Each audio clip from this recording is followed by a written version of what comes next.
Good morning, students. Today I am going to deal with the second chapter of literature book, that is The White Elephant, written by Ruskin Bond.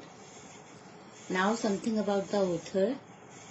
Ruskin Bond is an Indian short story writer and novelist.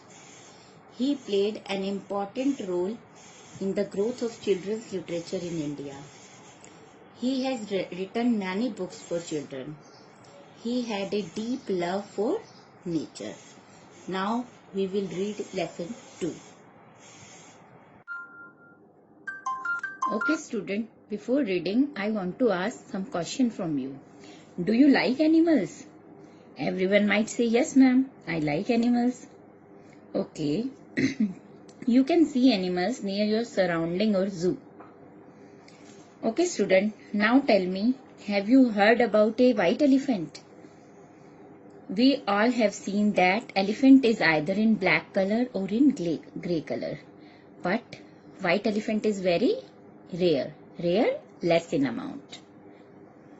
Okay, now we will read the story of a white elephant. Long ago, a great herd of elephants lived in a forest near the Himalaya mountains. बहुत समय पहले की बात है, एक हाथियों का झुंड हिमालय माउंटेन्स के पास जंगल में रहता था.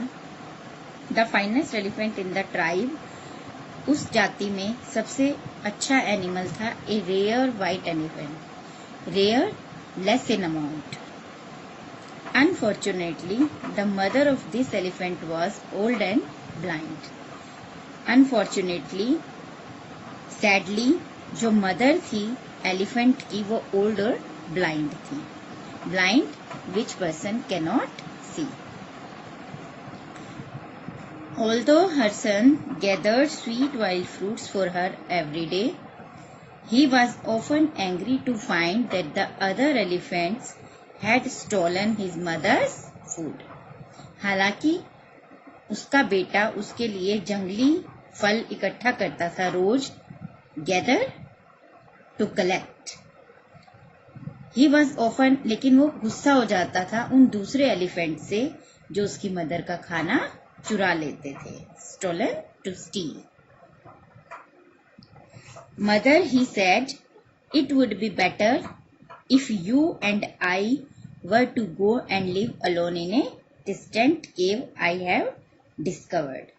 फिर एक दिन वो अपनी मदर से कहता है कि मदर, आप और मैं जाकर दूर अकेले, डिस्टेंट, फार अवे, गुफा में रहते हैं जो मैंने डिस्कवर की है. डिस्कवर, खोज निकाली है. उस गुफा में जाकर रहते हैं अकेले. The mother elephant agreed. अब मदर एलिफेंट जो थी वो एग्री हो गई, ठीक है. And for a time the two of them lived happily in A peaceful spot near a glad of wild fruit trees. Glad, an open place in A forest. Until one evening, they heard loud cries coming from the great forest. वो तब तक वहां शांति से रह रहे थे जब तक कि एक शाम उन्हें चिल्लाने की आवाजें सुनाई नहीं दी जंगल में से. वो वहां पर शांति से रह रहे थे जहां पर वाइल्ड फ्रूट्स ट्रीज थे जंगल में. That is the voice of a man in distress, said the white elephant. White elephant ने कहा, ये तो किसी आदमी की आवाज लग रही है जो मुसीबत में है. Distress, extreme danger that needs urgent help, जिसको जरूरी हेल्प चाहिए. I must go and see if I can help him. फिर वो कहता है कि मुझे जाना चाहिए और देखना चाहिए कि क्या मैं उसकी कोई हेल्प कर सकता हूँ. Do not go my son, said his mother. उसकी मदर ने कहा कि सन, मत जाओ. I am old and blind. मैं ओल्ड और ब्लाइंड हूँ. But I know the ways of human beings towards us. वो कहती है मैं ओल्ड और ब्लाइंड हूँ और मैं जानती हूँ, पर फिर भी मैं जानती हूँ कि मनुष्यों का हमारे प्रति कैसा व्यवहार है. Your goodness will be rewarded by treachery. तुम्हारी कि तुम्हारी अच्छाई का बदला धोखेबाजी से दिया जाएगा. But the white elephant could not bear to think of anyone in trouble, and he hurried down to the lake in the direction of the cries, where he discovered a man who was a forester. लेकिन white elephant जो था वो किसी को मुसीबत में नहीं देख सकता था, और वो जल्दी जल्दी लेक की डायरेक्शन में जाता है जहां से चिल्लाने की आवाज आ रही थी, और वहां वो देखता है एक आदमी को, जो कौन था? फॉरेस्टर, फॉरेस्ट में रहने वाला. Do not fear me stranger, he said.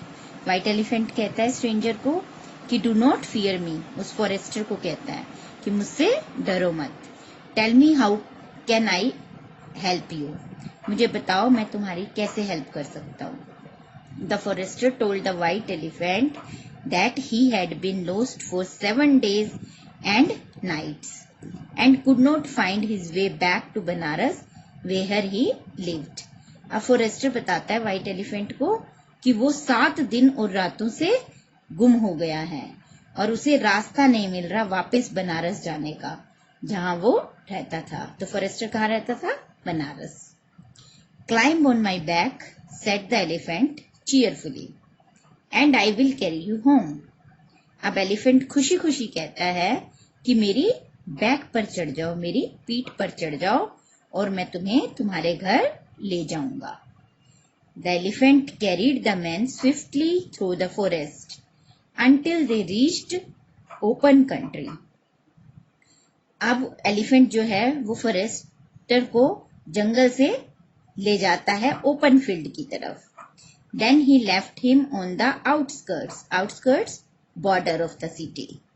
वहां पर छोड़ देता है एलिफेंट को before returning to his cave. अपनी केव पर वापस जाने से पहले, गुफा पर वापस जाने से पहले. Okay, that's all for today. The rest part of the lesson we will do tomorrow. Till then, bye.